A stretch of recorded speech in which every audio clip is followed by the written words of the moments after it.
And now, good mic work commentaries and Greg Morgan presents the Winged Eagle Podcast.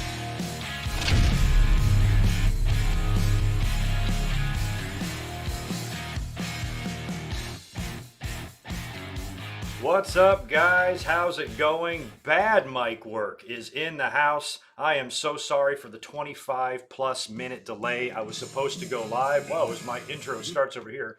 I was supposed to go live at the top of the hour, but as you can tell, my audio sounds like shit. For some reason, whatever's going on here, my streaming software just will not pick up my microphone no matter what I do.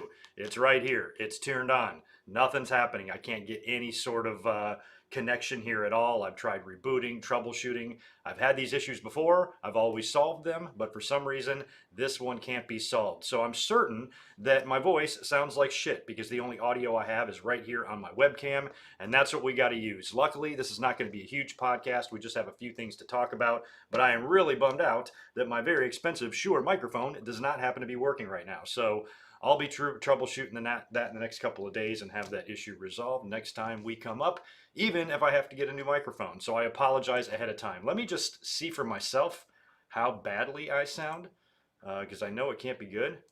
And that's what we got to use. Luckily, this is not. I mean, it ain't too bad, but a few things to talk about. But I am really bummed out that my very expensive Shure microphone does not happen to be working right now. So I'll be troubleshooting that in the next couple of days and have that issue. Yeah, the sound does not sound good or whatever. But yeah, I had something's. It's not the microphone. It's probably my computer because I've got the old mic, the Blue Yeti, and I tried plugging that in and it was having the same problem. So something's wrong internally or with the software or something like that. I don't know.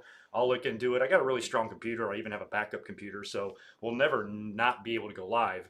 But the audio is that kind of sucks. So I apologize in advance for that. But happy Saturday to you. I'm also up here a little bit earlier than normal because I got a big night at work tonight, and it's a busy weekend, and it's summertime and all of that.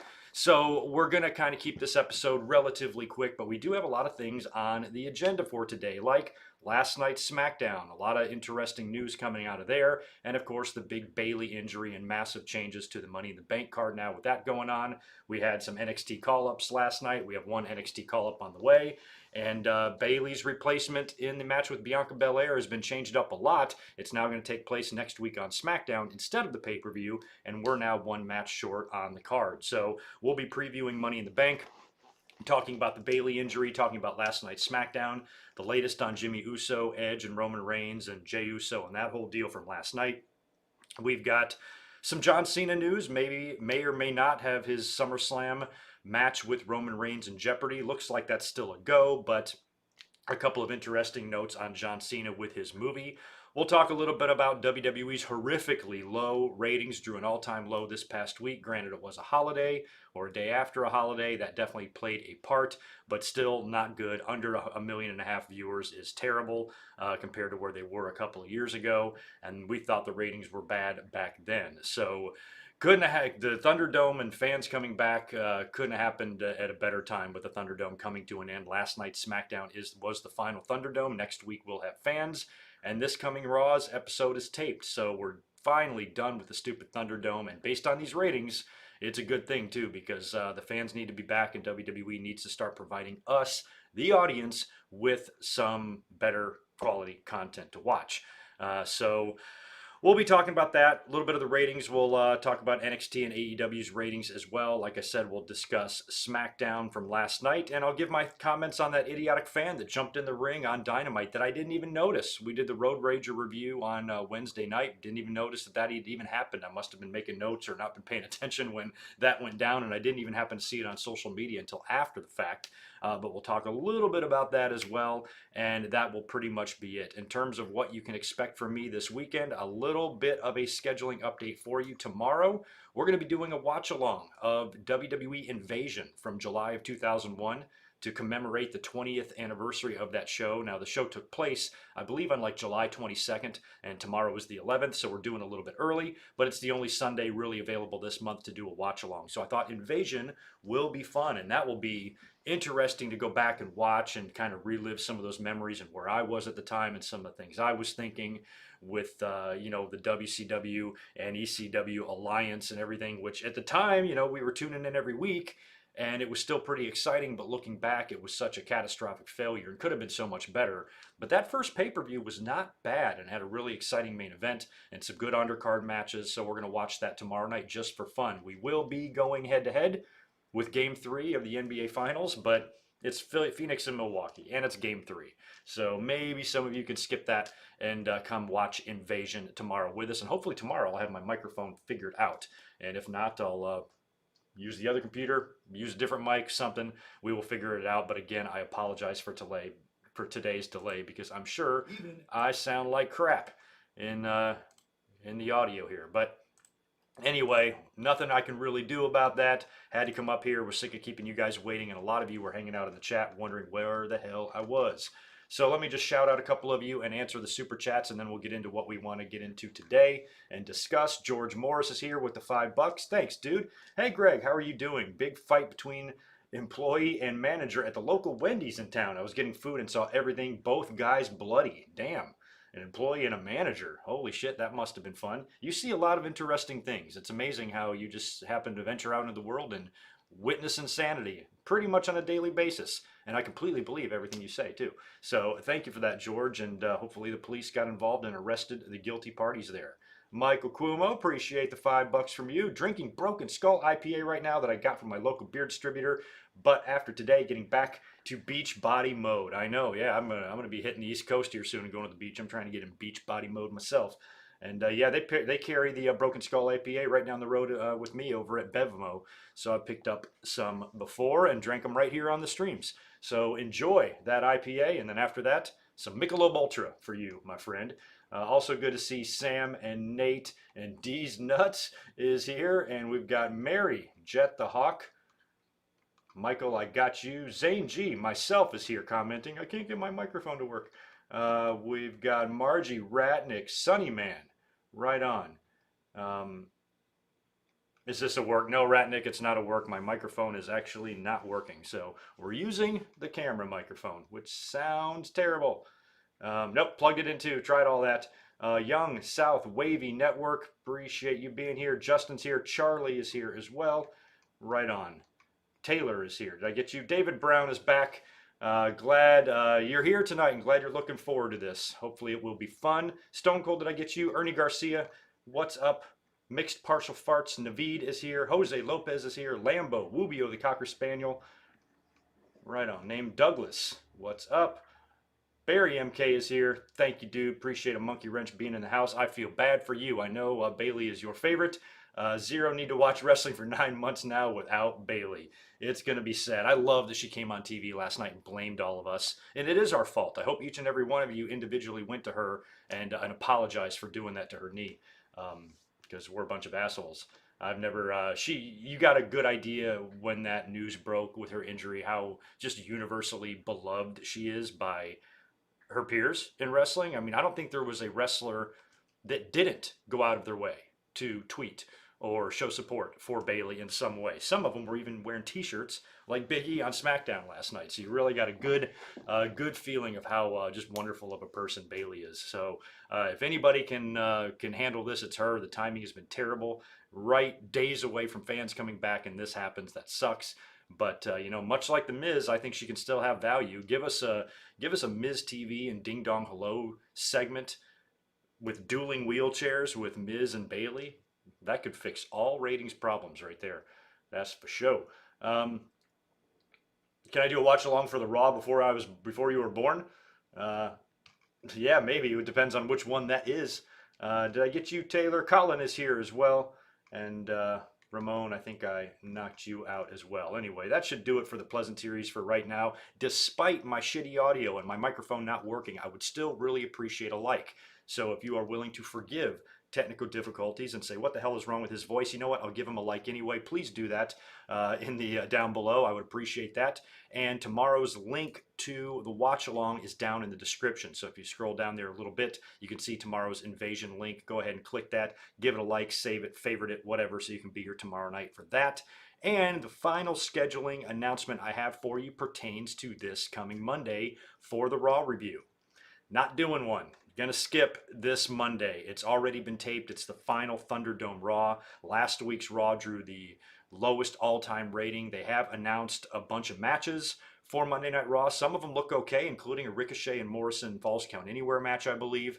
But overall, this is the final Thunderdome show. It's phoned in. It's taped. Last week's Raw got a terrible rating. Last week's stream got terrible numbers. So I am going to take Monday and get some personal stuff done and work on that. So unfortunately, there won't be a Raw review on Monday. But I'll be up here midweek to talk about Dynamite, to talk about NXT. We got the Gargano and Cross match and some good things going down on Dynamite as well. So I'll be up here probably Thursday to talk about that. So tomorrow for Invasion, no review on Monday, and then back on Thursday to talk NXT, AEW, and wrestling news. And then we'll be back up here, of course, a week from today with a working microphone for the Winged Eagle. So anyway, that's what's on tap. I will start getting into our menu for this afternoon and just some of the stuff we're going to talk about. We'll start with the wrestling news. Like I said earlier, it was reported yesterday that Bayley suffered an injury while working out at the Performance Center. She was there doing some of those mandatory workouts that WWE wants the talent to do ahead of getting back on the road. And apparently she was in the ring chain wrestling with someone else. They didn't say who the opponent was, which is good, because knowing the fans, they'll, launch personal attacks on this person because fans are stupid. So I'm kind of glad that they kept that under wraps. She was basically just in the ring, chain wrestling, freak accident, knee popped. Sounds like it's torn ACL, which will, require surgery, I believe, correct? And she's looking at a 9-month timetable for a return. That is heartbreaking. That is gutting, because what that has done is removed one of your top female talents from your roster, someone who's done a very good job of helping get Bianca Belair over. I think the match on next Sunday would have been great between the two, and it would have been just another way for Bayley just to really go out of her way to make Bianca look like the star that she is, before probably heading off to Raw and leaving Bianca alone to have her run. And Bayley's done great with that so far. So the fact that it was an I Quit match, I thought it was going to be fun, probably dramatic. Fans were going to be there, and it was going to be a good moment, kind of for both. I mean, really for Bianca, but Bayley as well. And now that we're just days away from fans coming back, she's out for 9 months. She's going to miss all of this initial return for the audience, and it's gutting, it's heartbreaking. In a lot of ways, it's oddly fitting because of how she was one of the MVPs. I dare say she was the MVP of the entire pandemic era. She was one of the few talents that really flourished in that atmosphere, that did, just as well and got just as much of a reaction from the fans, online as she would if there were fans in the arena. And she did amazing. And the minute that's over, she gets hurt and is gone for, the welcoming back or the honeymoon. I mean, hell, in 9 months from now, we could have another wave of COVID or another variant or something that puts us all back indoors again. And when Bayley is healed from her knee injury, we could be back inside the fucking Thunderdome. I don't even want to think about that, but it is, I guess, possible. So best wishes out to Bayley. Like I said, as you could tell yesterday on social media, go on, just look at if you're on Twitter, I mean, probably any social media, Facebook, Instagram, whatever. I only use Twitter. Go through your Twitter, go through the people you follow, and just look at all the wrestlers and find one that didn't go out of their way to wish Bayley well. They all did.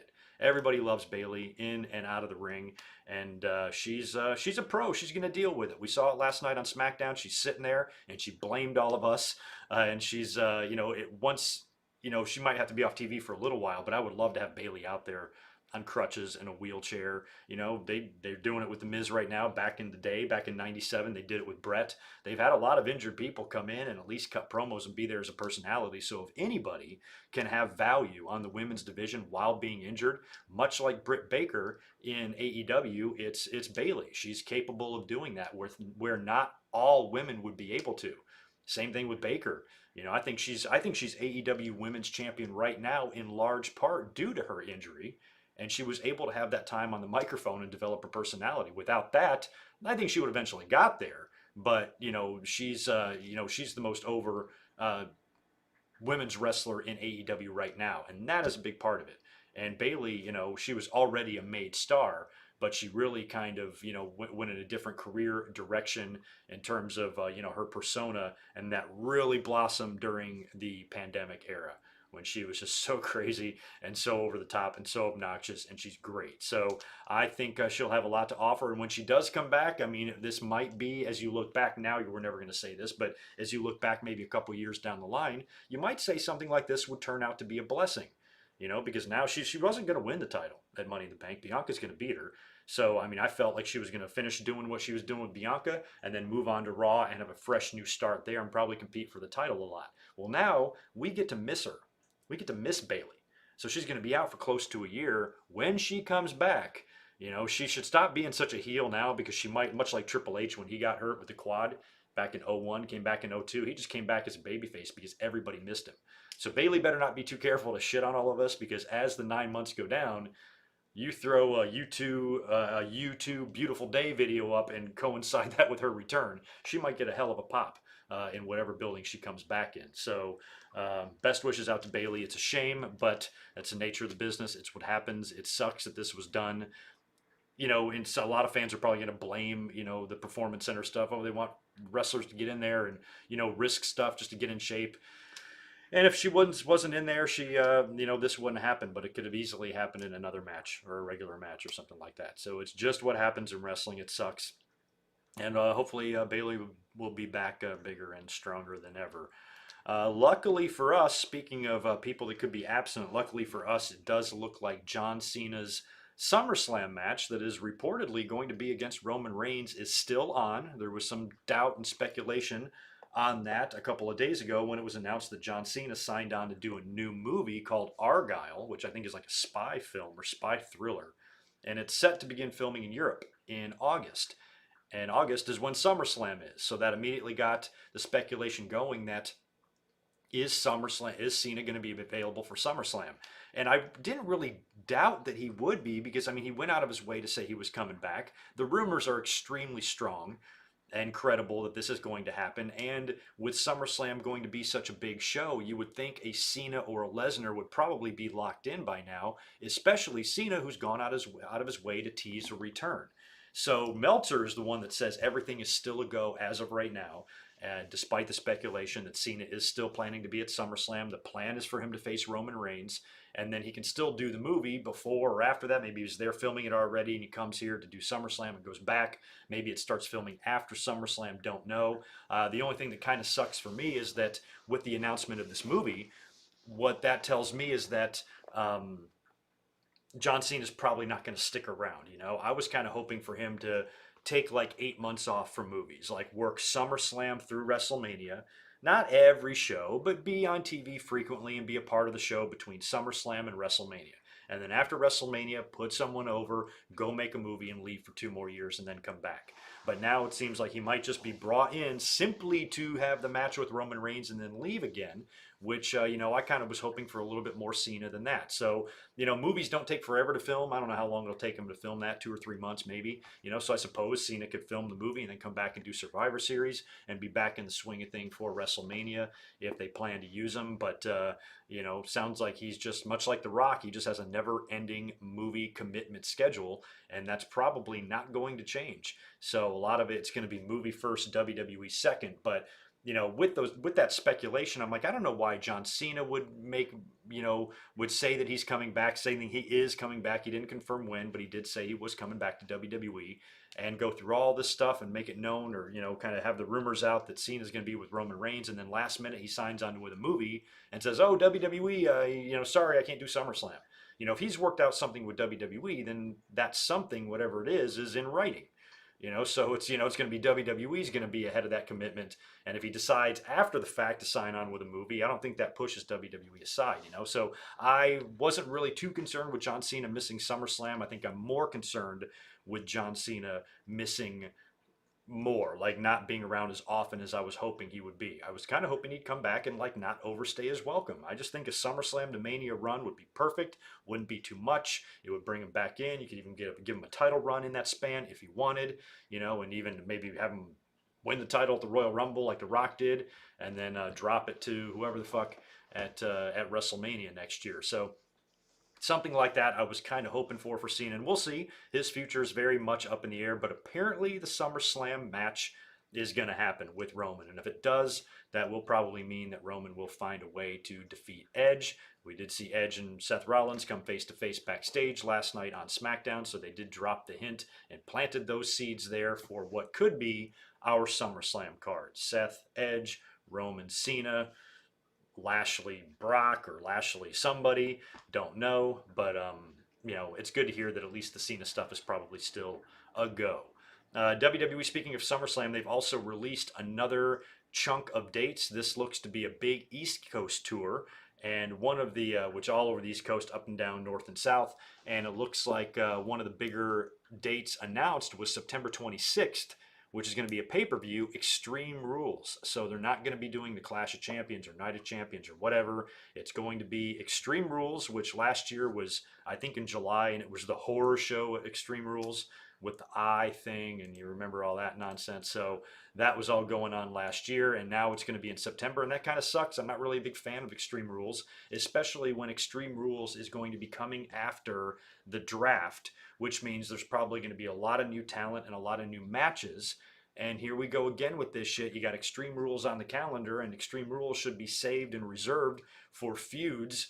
Not that some of these matches still can't happen, but feuds have been going on a long time and need some sort of crazy stipulation or whatever, and now they've put it there right after a draft when you're going to have a lot of new programs, I would imagine, starting at the end of the summer, post SummerSlam, post draft. And now you got Extreme Rules coming up on the calendar. So I don't know. I would have just rather keep the Clash of Champions and not done Extreme Rules this year, but it is what it is in WWE. If you want to take a look at you can go to their website, I believe, and find all these dates. And it looks like about another half dozen or so, or another dozen or so cities that they've announced for the fall and late summer.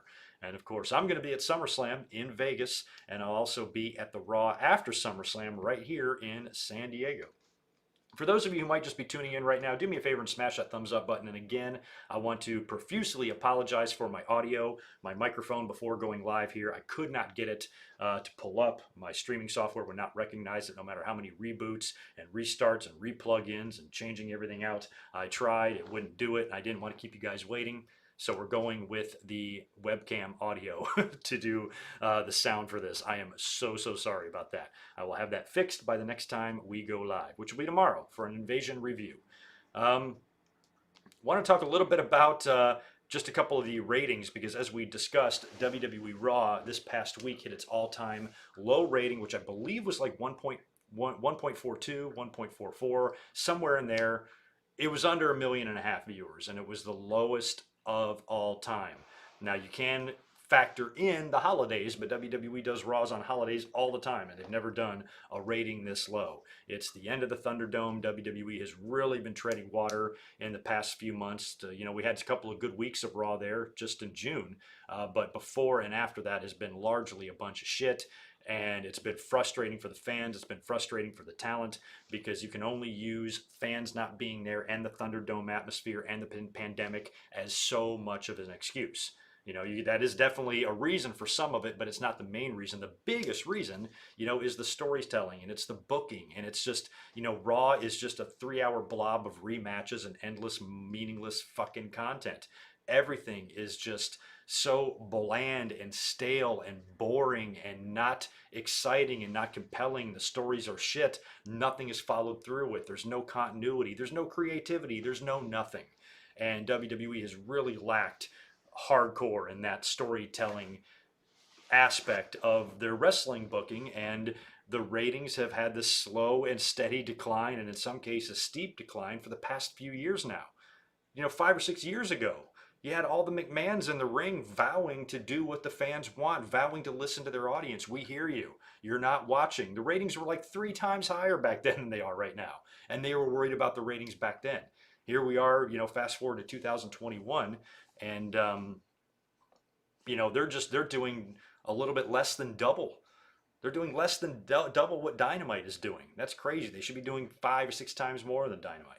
And it's their ratings are now almost comparable in a lot of ways, especially when AEW has cracked 1 million a couple of times, and WWE is now fallen below 1.5 million.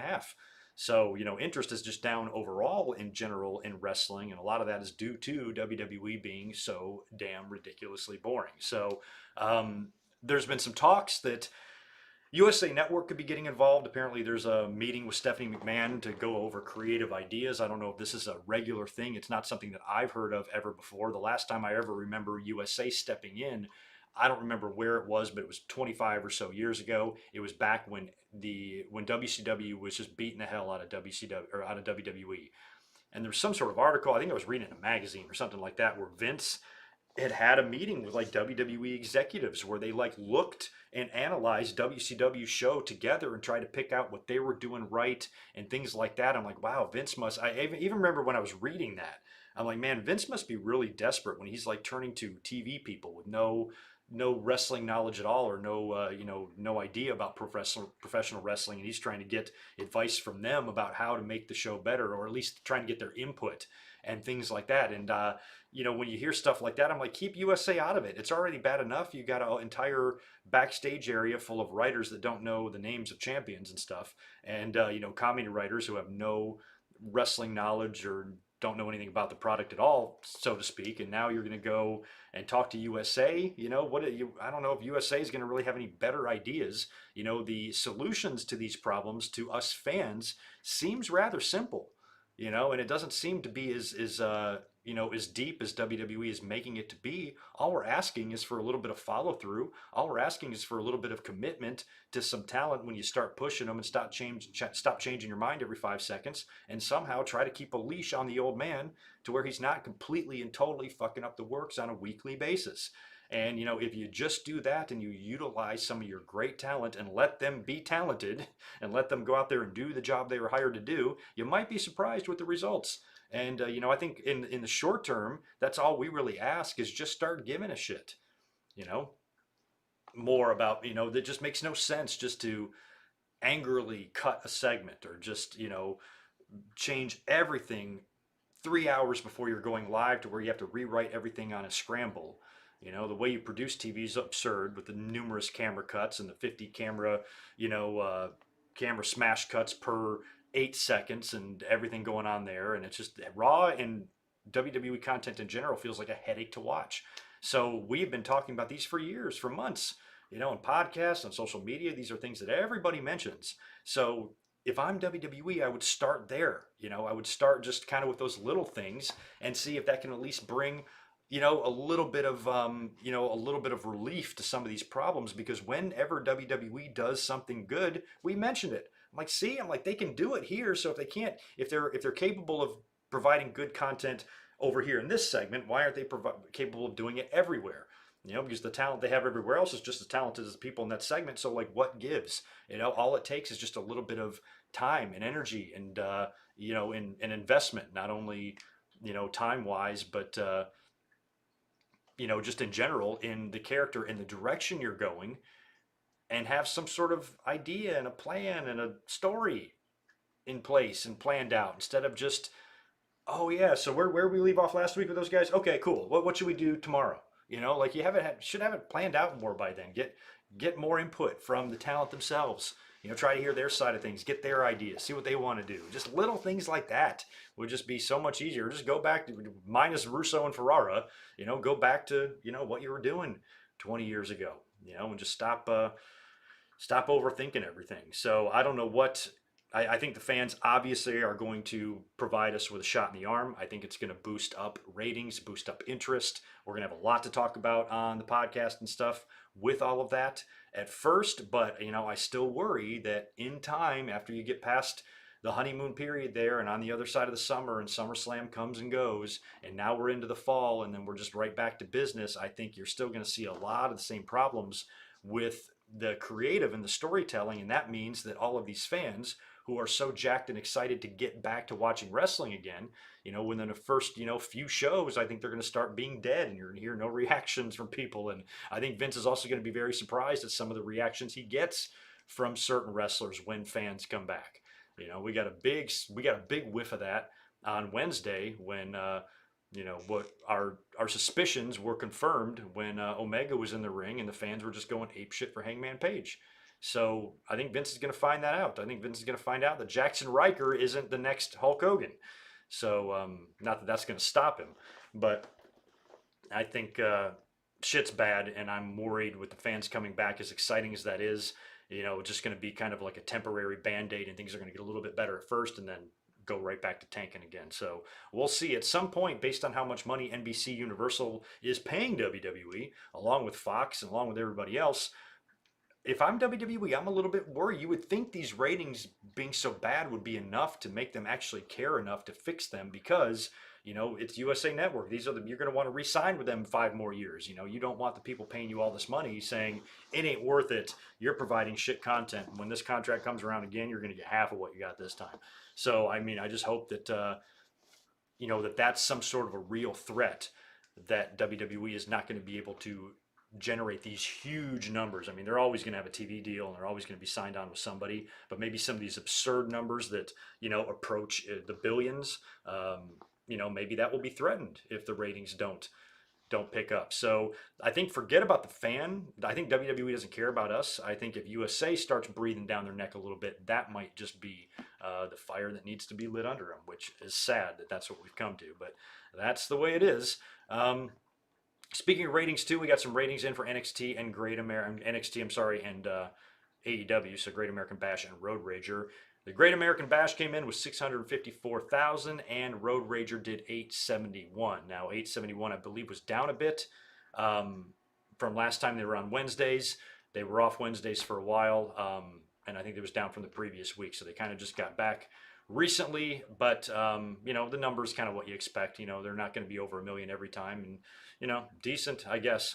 And I thought Road Rager was a pretty good show on Wednesday night. So ratings are in for everybody. Nobody had really great numbers this week, and I have not seen what Smackdown has done from last night. Not that it really matters. Smackdown usually is up there, and it probably took a small jump from last week. I bet you a lot of people were curious what was going on with Jimmy Uso. And he was on TV last night, which we will talk about in a minute. Other than that, before we get into SmackDown, I just want to mention as well, let me cruise over here, make sure we're good. Yep, we're good. And let me knock out these super chats, and before we get into SmackDown, I'll talk about that idiotic fan that jumped in the ring that I somehow missed on Wednesday night. That was a kind of an interesting situation.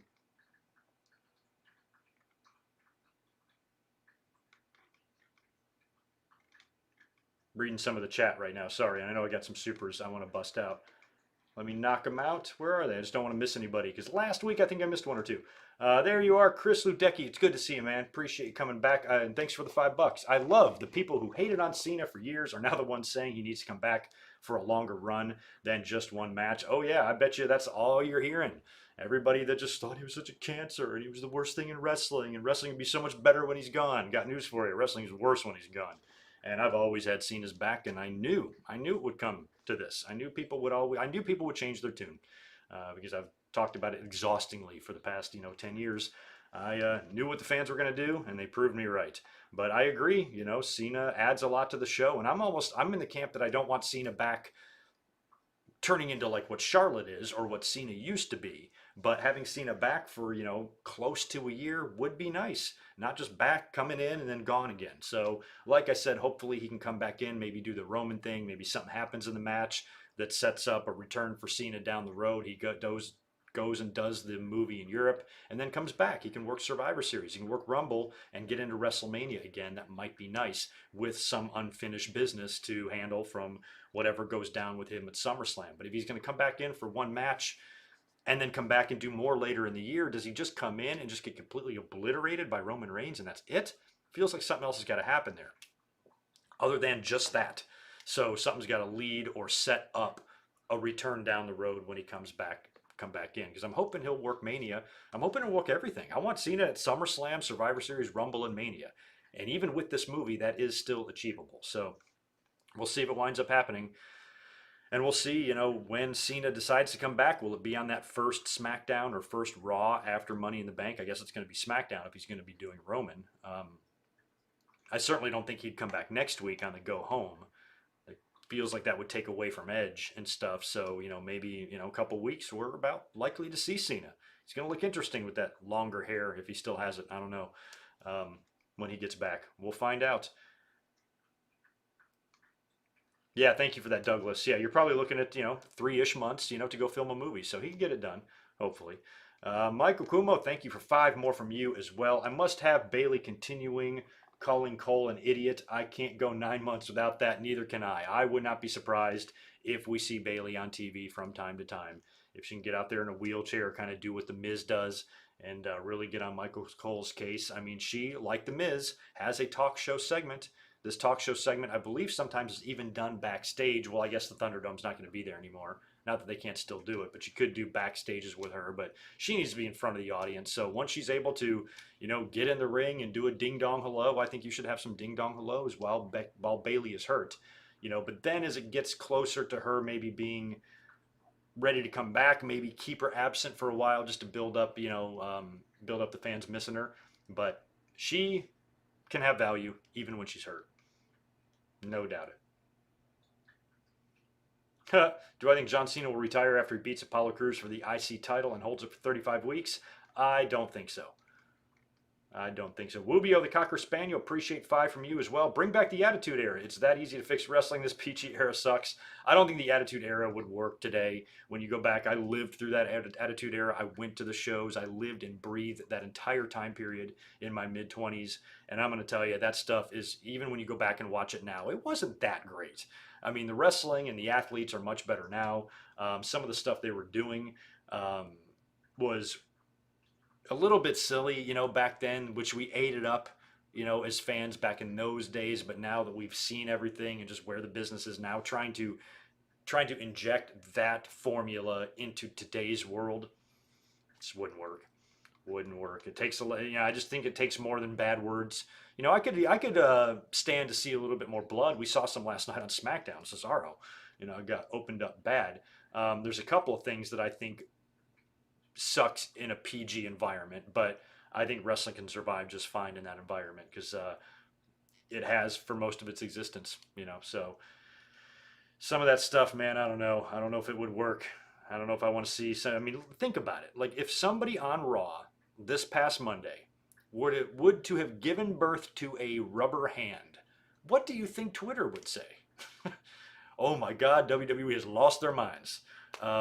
This is fucking bullshit. Everybody complain about it. This is the dumbest thing. Who's writing this stuff? Who booked this shit? We'd be hearing all of this stuff if half of the stuff happened that happened in the, back in the Attitude Era, if it happened now. But it was funny back then because we never seen anything like that, and wrestling hadn't entered this phase of where like everything has been done. It was a time period where you saw new stuff, where stuff that hadn't been done previously is being tried for the first time.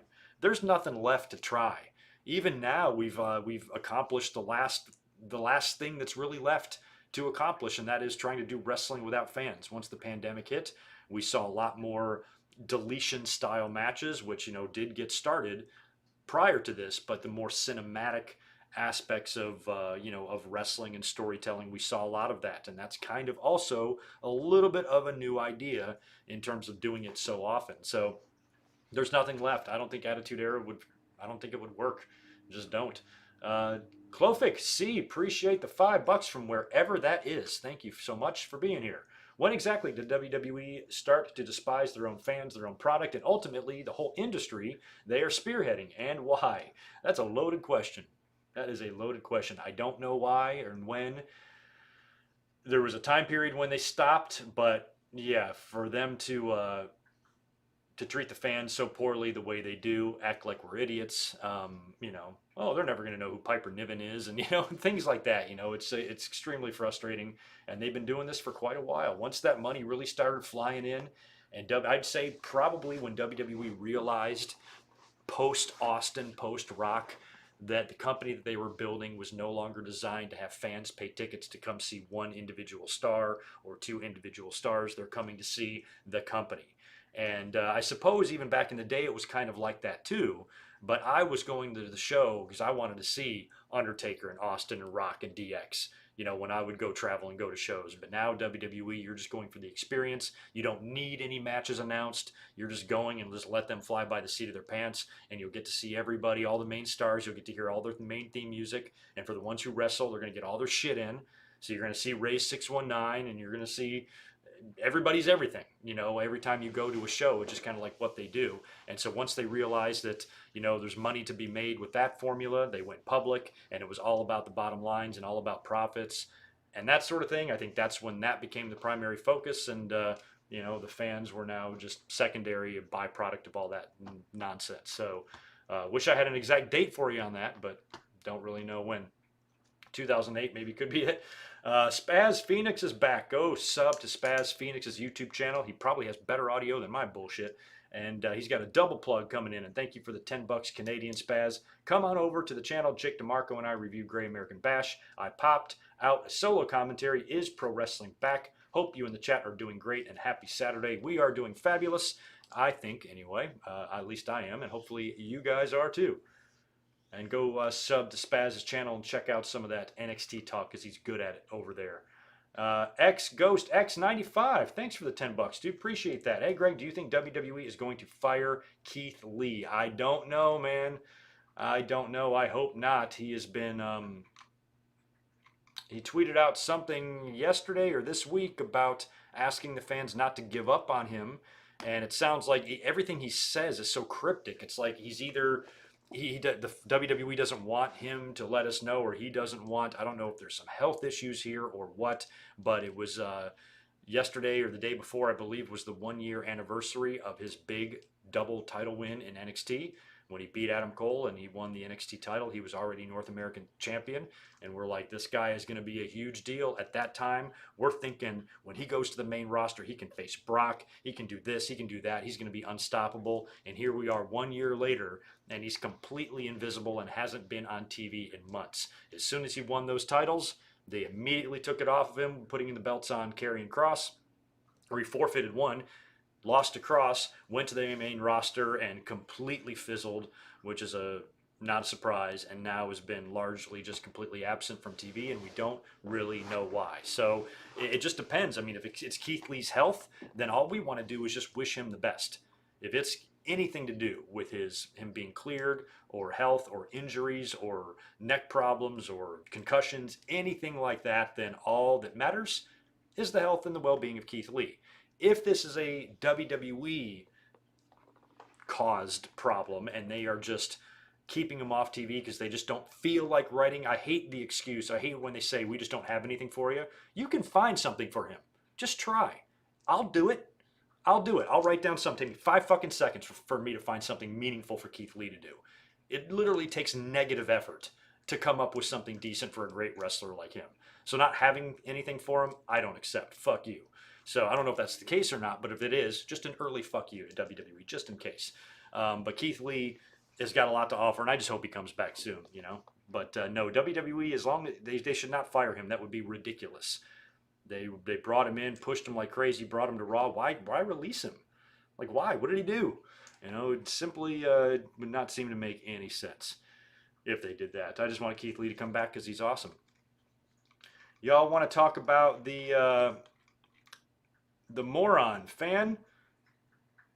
Actually, let me knock out this one from Wubio. Thanks for the $5 again. I want to read this one because it looked interesting. Do you know Mean Mike Enos is? Yeah, of course. He's a Beverly brother or Destruction Crew. It's my uncle's brother. I got to see so many AWA shows as a kid. Great time. That's awesome. So it's my uncle's brother. Well, your uncle's brother would also be your uncle, wouldn't it? Or your uncle's brother would be your dad, unless it was on a different side. Anyway, that's pretty cool. Yeah, Mike Enos, he was Destruction Crew, and he was also, did they do the Minnesota Wrecking Crew with Ole as their manager, I think, and then they came to WWE as the Beverly Brothers. And little known fact here about Mike Enos, he was in the ring wrestling a match on Nitro when Scott Hall made his debut. Hopped over the barricade wearing the all denim and got in the ring. Hey, you know how I am. That was a Mike Enos match, and Enos just had to walk right out of the ring. So, little fun fact there on Mike Enos. That's cool, man. That's quite the connection. I love the AWA days. Anyway, this past Wednesday on Dynamite, we saw the face-to-face confrontation with MJF and Chris Jericho in-ring segment, which was very good. And apparently, this was caught by a fan. I don't think it was caught on television or on camera. But when they were both in the ring, I think Jericho was in the ring and Judas was playing.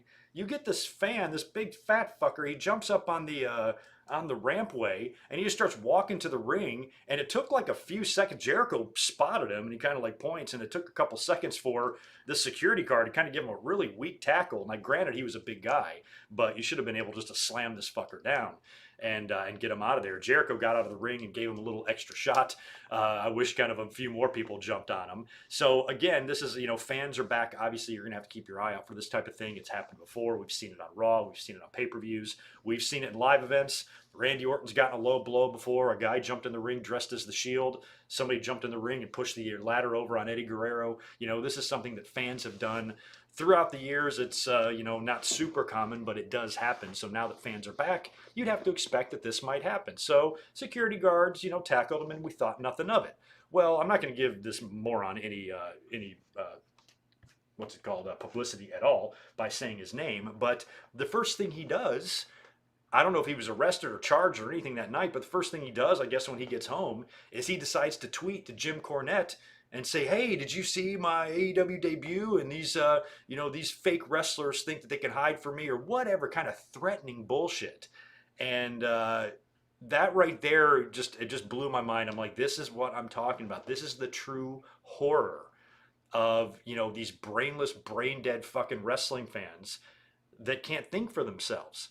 And when they start getting this idea in their head that they don't like something, they adopt other people's opinions. And you've got Jim Cornette, who's out there, with this extremely over-the-top anti-AEW online persona, complete with catchphrases and nicknames that's specifically designed to give erections to the brain-dead idiots that he caters to, that love this type of hate and this type of nonsense. So this moron thinks that that's what Jim Cornette wanted him to do. And the very first thing he tweeted was to Jim Cornette. Now, I understand for the people that believe this and say this, and I've seen it on Twitter all day today, I totally understand that Jim Cornette would never and has never encouraged anyone to get violent or jump in a wrestling ring. Like AEW or not, the ring is a sacred place, and Jim Cornette responded to this fan exactly the way I expected Jim Cornette to respond. I did not expect Jim Cornette to say, "Way to go, buddy, go do it again." I knew Cornette was going to tear this guy a new one. And Jim Cornette goes, "I got news for you, dipshit. That would have been me. I would have stuck my tennis racket up your ass. And if you ever tried any shit like that back in the day, you would have gotten killed. And no, you cannot beat the shit out of the Young Bucks or anybody else in AEW that you think you can." So Jim Cornette, came to the defense, and he goes, "No, that's not what I wanted you to do, you fucking moron." And Jim Cornette never once, even in his comments, has ever said, "You know what you should do, fans? Next time you go to one of those outlaw mud shows, jump in the ring." So I understand 100% that Jim Cornette did not say that, and he did not do that. However, and he did not encourage the fans to do that. However, without these over-the-top, crazy comments on AEW, because when it comes to the AEW critics, he's got the biggest voice.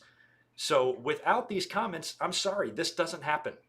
You can't absolve Jim Cornette completely. Yes, he didn't go out there and ask and tell this guy to do that, but it's this type of rhetoric, it's these type of comments, it's this type of persona that is now a part of his shtick that can brainwash and influence stupid fucking people. And so yes, Jim Cornette didn't outwardly go out and tell the guy or directly tell him to go run in the ring, but you can't act like Jim Cornette's hands are completely clean of this. Because without him going on his podcast on a weekly basis and spitting out these nursery rhymes, then this doesn't happen. Why? Because when the guy got home, the very first thing he did was tweet to Jim Cornette. He didn't tweet to anybody else. He tweeted Jim and his co-host Brian. That was it. He directly wanted to get the attention of him. I mean, this is like some MAGA level brainwashing here. Except for unlike Trump, Jim isn't telling people to go storm the castle or storm the Capitol, where Trump pretty much did. But Cornette is using language and this crazy persona that he has that is designed to just completely rip apart AEW is starting to influence a lot of people. And sorry to say it, you guys know better than anybody. We're all here in this together. We read social media. We're on YouTube. Wrestling fans are dumb. And you get a couple of them brainwashed like this into thinking a certain way, and they're going to do stupid shit. So, I don't think for a minute that Jim Cornette deserves to be, because everybody's running to his defense. "Oh, you can't blame him for this." You can blame him a little. you absolutely can blame him a little, especially when the person who did that was doing it to get his attention because of the things he says on his podcast. So to stumble all over yourself and act as if Jim Cornette had nothing to do with this is fucking absurd. You know that's wrong. Jim Cornette is a wrestling legend. I wish he didn't get himself so worked up and so bothered over AEW. It's fucking ridiculous. But for it to act like he had nothing to do with this and he doesn't deserve 1 ounce of blame is bullshit. He deserves a little blame. He does. Because it's this type of shit that influences easily influenced people, weak-minded idiots. Do you ever talk to an AEW critic online? I will guarantee you that 100 out of 100 of them repeat his words. Outlaw Mud Show, Kenny Olivier, and all that other shit that he's got. It's like a bingo card of, Jim Cornette-isms that everybody just repeats. There ain't an original thought among them. It's just all rehashed, regurgitated, repeated Jim Cornette stuff that they listen to on YouTube or on his podcast, whack off, and then repeat it on social media. This is the type of stuff that's influencing fat fucking morons to go out and do what that guy did on Wednesday. So I'm happy that Jim Cornette called the guy out. I'm glad Jim Cornette called the guy dipshit. I'm glad Jim Cornette blocked the guy. I hope he realizes, much like those morons that stormed the Capitol on January 6th, that the person that kind of influenced them to do that doesn't give a shit about him. And maybe he's realizing like that right now, like some of those morons sitting in a jail cell. What? The big orange-faced moron doesn't care about us? Who would have thought?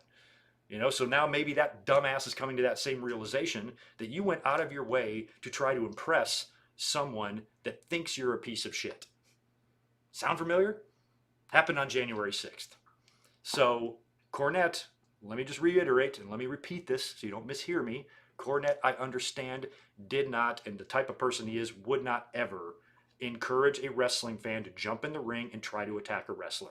That's not what he said. But it's his type of comments. It's his over-the-top hate and criticisms. It's fine to criticize. It's totally fine to criticize. But when you make it your life's work, to completely do everything you possibly can to tear down a North American wrestling promotion, another North American wrestling promotion that this continent desperately needs. We need it so bad. We need it worse than most of these wrestling fans need pussy. We need it so bad. It's never been more important for this country to have another wrestling promotion to do well and to offer a job to great workers out there that don't have to be under the thumb of Vince and that fucking machine. So to actively go out of your way to try to ruin that and hinder the growth of that, that's a shit move, man. And it's that type of stuff that sparks these type of ideas in low IQ man children, as Kenny Olivier so eloquently put it on Twitter today. He's right. Low IQ man children. That's what they are. They can't think for themselves. They're whacking off to a 60-year-old guy sputtering out nursery rhymes about how bad he hates mud shows. Jerking off to it. And then jumping in the ring. So if you don't like AEW, don't like it. I know there's a lot of people who hate AEW who would never get in the ring and attack anybody. I understand that. But there's some that will. And, wrestling fans, I think, are crazy enough as it is. They're breaking into Sonya Deville's house and trying to kidnap her with ropes and duct tape and shit. They're out there. So don't make it worse, So I just was a little bit surprised by all the people today that were so strongly defending Cornette. I'm like, yeah, we know he didn't directly say go out and do this, but it's that type of shit that did it, that made it happen. So he deserves a little bit of blame. Not all of it. People are responsible for their own actions. That moron that did it is responsible for his.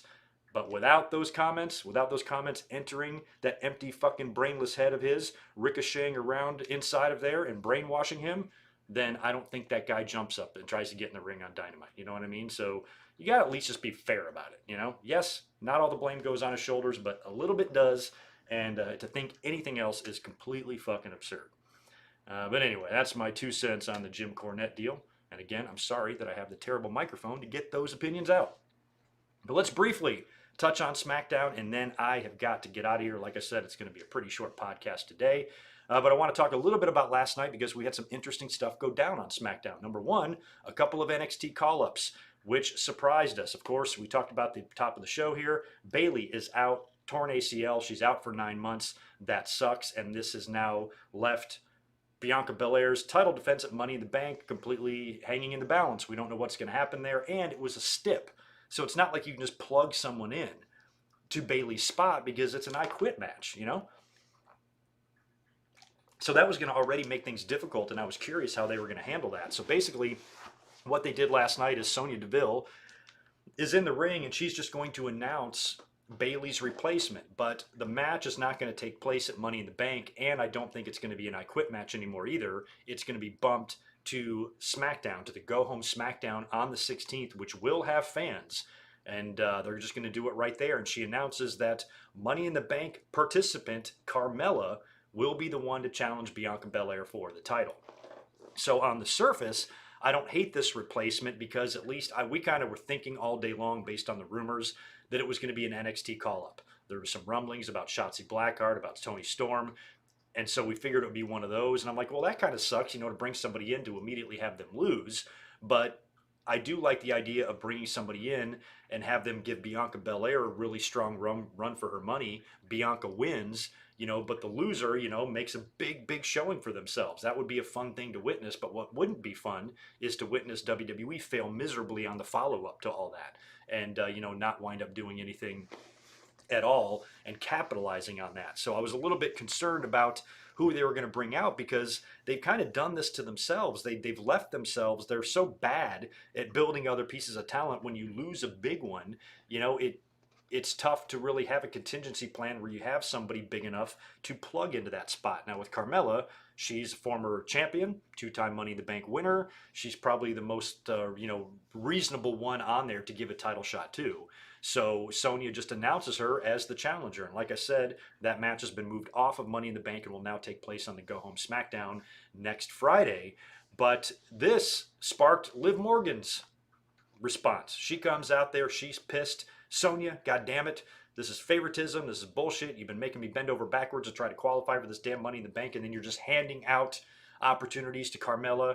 This is favoritism or whatever. And Sonya kind of shuts her down. She's like, Liv, if you'd have just let me finish, I was going to say that now that Carmella's facing Bianca Belair, she's not going to be in the Money in the Bank ladder match, and she needs a replacement. And guess what? That replacement is going to be you.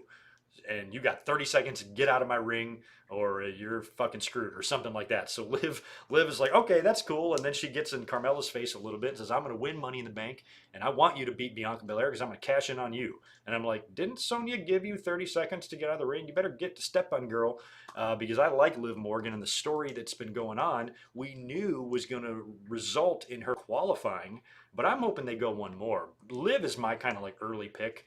Unless they're setting up, it also feels like they could potentially be setting up a Liv Morgan and Sonya Deville thing, especially if Sonya screws Liv in any way or, you know, because of the bad feelings here, does something to throw an obstacle in her way and it costs her and, you know, maybe it leads to a match between them. I also like the idea, and what a better place to do this than with fans of Sonya Deville coming out and tearing off the suit and hopping in the ring as a competitor and grabbing the briefcase. That would be fun as well.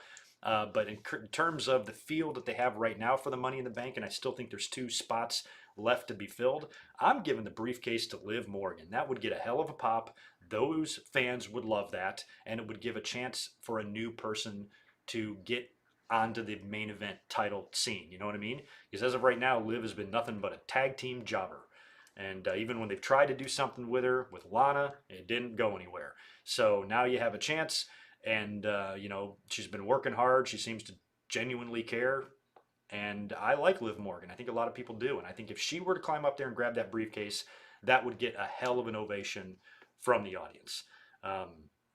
Because I think how many Money in the Banks have we had? Have we had 3 for the women? Carmella won the first 2. And then Asuka won, correct? And then Asuka was gifted the title after that. Do I have the timeline correct there? So we haven't had many winners yet, and I think Liv Morgan would be a really fun one. So I'm kind of rooting for Liv right now to win the briefcase. I think that would be very cool. And in terms of who we thought it might be facing Bianca next week on SmackDown, we thought it might be an NXT star because there were some rumblings during the day about some call-ups, and those call-ups did happen, and they were a little bit head-scratching. Tamina and Natalya are in the ring cutting a promo, and they say that they're going to have a tag team match tonight against a team who's never been seen before on SmackDown.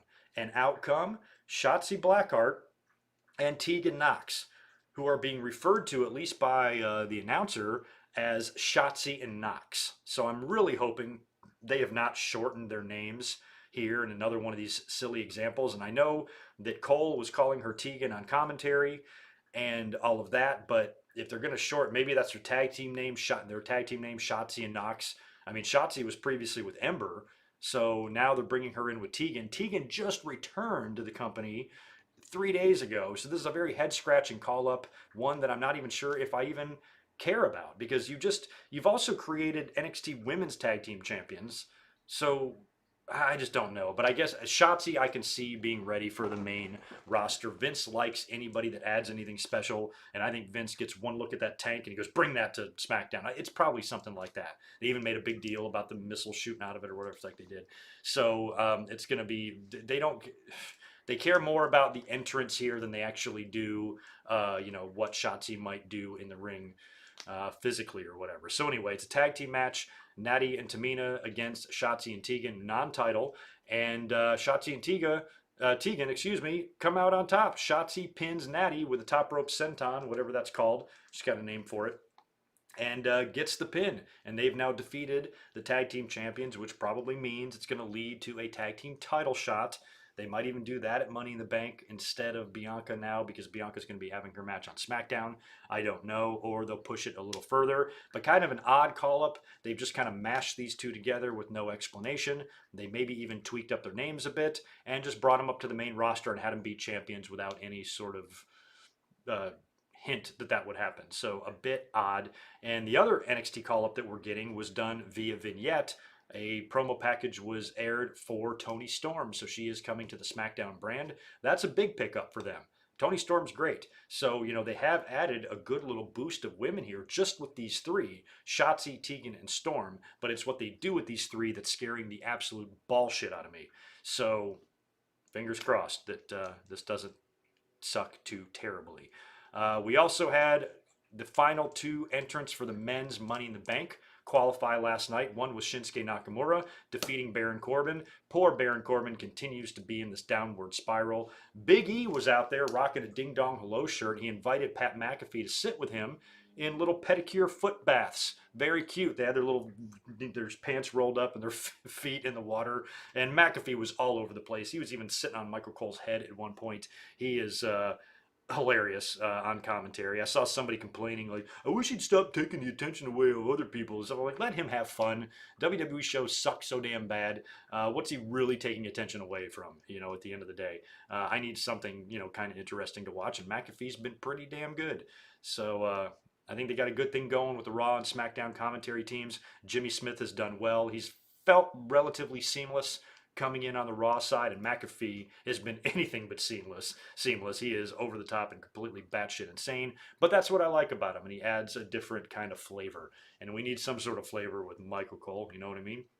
But Shinsuke defeated Baron Corbin with the Kinshasa, and Boogs was giving Baron Corbin some more shit. Boogs is being a huge asshole to Baron Corbin. I think Baron Corbin is going to get some revenge on him at some point, and that might actually turn the momentum for Baron Corbin to where maybe he's not such a miserable mess anymore.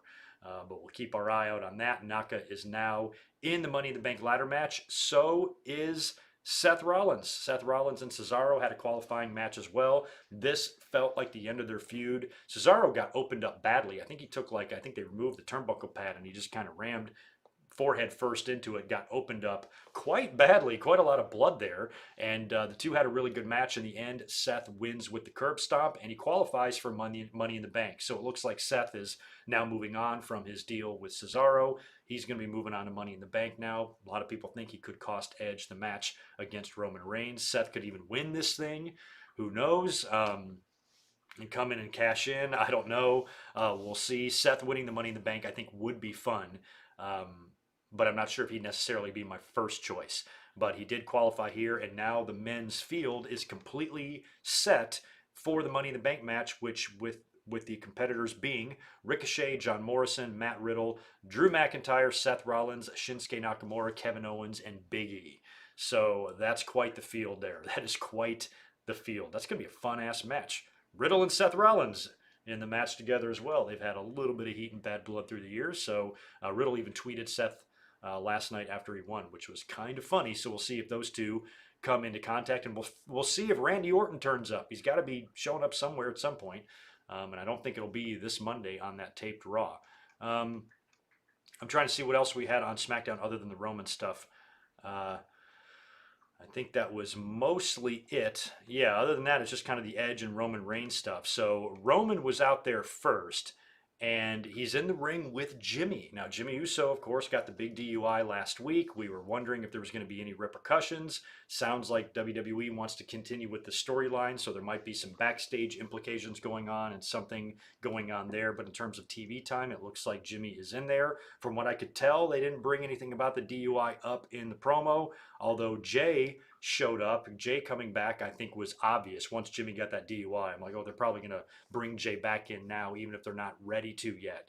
And I think he alluded to Jimmy, picking himself up and, come on, man, we got to get back to doing what the Usos do, winning the tag team titles, and let's get back on the same page. This makes Roman very happy. And he goes, yeah, that's what I've been telling you guys to do for a long time. And, go out there and, be the stars I know you can be. And basically just brings them all together for a hug. And it was extremely reminiscent of Bret Hart's hug with Bulldog and Owen when they were all fighting amongst themselves, and Bret turned heel, and he was able to kind of coax Davey and Owen in, and when he's hugging him, he kind of glares at the audience. And just like Roman was like kind of hugging him, he's got this look on his face like, I got these guys so snowed, I got them eating out of the palm of my hands, and I've got ulterior motives here. It was kind of the same vibe, kind of the same feeling that, you got with Bret all those years ago. So they call out, I think, Edge or whatever, and, he doesn't come out. But Edge would have some stuff going on backstage where I believe he even came face-to-face with Seth Rollins in a little spot. And you could tell that he was, they're planting that seed there for whatever's going to go on at SummerSlam between those two. So Edge, I believe, comes out a little bit later on, and he's calling out Roman Reigns. Now, Roman winds up showing up with both of the Usos in tow, and I was kind of wondering what they were going to do here. I was like, is Roman, he's been avoiding, getting in the ring and stuff. Is Roman really going to get in there and get physical? And he did. Roman slowly creeps down the aisle, gets in the ring, slowly gets in the ring, and then boom, they're brawling. So they start brawling with each other, and then it looks like the Usos are going to come up on the apron, and that's when the Mysterios music hits. So the Mysterios are coming out there to hit him to make the save, and the Usos jump up, I think, on the apron to wait for them to come down the aisle. But Ray and Dom jump in the ring from behind with steel chairs and whack the Usos and knock them out and take them out. And then Edge winds up locking Jimmy, I think it was Jay this time, in the mouth chair thing. So basically he's gotten all of them now. He did Roman at WrestleMania. He did Jimmy last week. He did Jay this week. And it was kind of cool to see Edge and Rey Mysterio working together like old-timey days on SmackDown back when they used to run together. They were tag team champions together, I believe. So it was kind of cool to see the Mysterios show up and help out Edge a little bit. And I got to hand it to Edge, man. I think we're all expecting Roman Reigns to go on to SummerSlam as champion and face John Cena. But to Edge's credit, he's done a good job of really making me kind of think he's got a chance to beat Roman. He certainly seems fearless of him. And he is determined, and he seems determined based on his promos and his words, that he is going to beat Roman for that Universal title. There will be no stopping him. No one will stop him. So I suppose if Seth Rollins does stop him, that will be your SummerSlam match. But, part of me wonders how maybe Edge will win. I don't know. It'd be hell of a pop if he does. Because one could argue you could do Roman and Cena without the title. But I think it would be more fun with the title, but Edge is just doing a fantastic job here. So regardless of whether or not he wins or loses, obviously I think most of us believe he will lose to Roman Reigns. He's got some good opponents set on the horizon, it looks like, especially with Seth Rollins. And if you tie in any sort of a briefcase there, that could be a lot of fun as well. So we'll see. They kind of go back a little bit too. Edge and Seth Rollins had that deal on Raw, like when Seth was the champion and he was a heel. and he had like the authority with him, and I know he threatened to curb stomp Edge when he was retired and stuff. So they do go back a little way. And speaking of Money in the Bank, here's what we've got. Oh, actually, by the way, also next week on SmackDown, in addition to the Bianca Belair Carmella title match, we've got a fatal four-way between Big E, Kevin Owens, Shinsuke Nakamura, and Seth Rollins. So all four SmackDown men's Money in the Bank competitors will face off on SmackDown in a fatal four-way. Should be a fun first show back with fans. Unfortunately, I'm going to be working. Won't be able to be home to watch that, but it's going to be just a fun to see the reaction. And we'll be up here on Money in the Bank night doing a live reaction. We're going to live react to Money in the Bank because that's a fun one to live react to. So keep a lookout for that in a week from tomorrow, correct? Live reaction. And speaking of Money in the Bank, the card is now set. We've got Roman Reigns defending the Universal title against Edge, Bobby Lashley defending the WWE title against Kofi Kingston, Rhea Ripley defending the Raw Women's title against Charlotte. We've got the men's Money in the Bank match consisting of Ricochet, Morrison, Riddle, Drew, Seth, Shinsuke, Owens, and Big E. And the women's Money in the Bank has got Nikki, Alexa, Asuka, Liv Morgan, and shit. I don't have the other competitors written down, but we have 2 empty slots there in the women's Money in the Bank. And we had Asuka winning it last year. Alexa Bliss, I could see definitely winning it, but I'm kind of rooting for Liv Morgan as of right now. I'm going to just knock out a couple of super chats, and then I got to get out of here and get to work. Once again, I want to apologize for the 5th time for not having a microphone, because my microphone was not being picked up and it didn't work no matter what I tried. I came up 25 minutes late for the podcast because I was trying to get the microphone to work, and when I just couldn't get it to work, I gave up and used the webcam audio. So that's why I sound like shit, in case anybody's wondering. But I promise to get that worked out before I'm up here again. Let me knock out these super chats and say goodbye to y'all, and then I will be back up tomorrow for the watch along. Wubio, I got you, man. Clofix C, thanks for the $5. That Cesaro push lasted just until the ink on his contract extension dried. Who would have thought? I know. Well, I mean, with that one, though, I mean, it is Seth Rollins. It's not like, I don't think he was necessarily buried or anything like that, and he can't move on from here. What we've wanted out of Cesaro is meaningful feuds with top stars. He just got that with Seth Rollins. So we would all like to see gold in Cesaro's future, but sometimes it's like, sometimes just not in the card. So, I think they could have done it, and I kind of agree with you. I think last night they could have had Cesaro qualify and Seth just being pissed, and Seth then going out of his way to cost Edge or whatever, but they put Seth in the Money in the Bank. So it makes me wonder if Seth wasn't going to win the Money in the Bank, they could have just as easily put Cesaro in, give a big win for him, on SmackDown, and another, and qualify for the Money in the Bank. So the fact that they had Seth beat him makes me think that Seth might actually win the briefcase. Based on that. But yeah, I would like to see more from Cesaro. Dude works his ass off, and he's universally mentioned by all of his peers as the most underutilized guy in the business altogether, and WWE just doesn't do anything.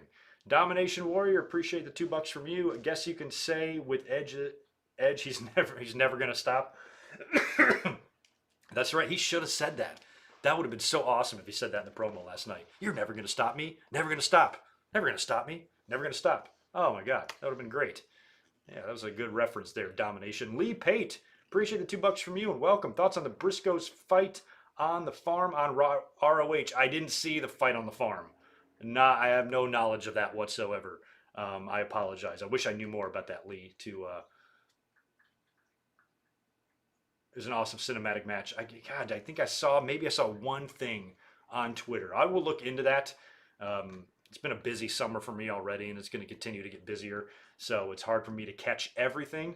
This winter, I'll be all yours. I'll be doing jack shit most fall and winter. But between now and the end of August, my life is crazy. And so unfortunately, I haven't checked that out, Lee, but I will. I will make a point to look at that tonight as I'm getting ready for for tomorrow's watch along.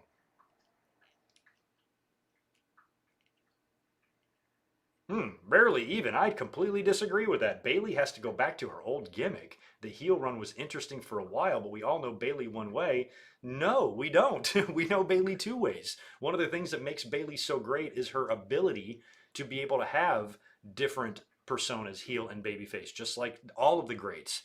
Like the Edges and the Triple H's and the Rocks. They can be heel versus babyface.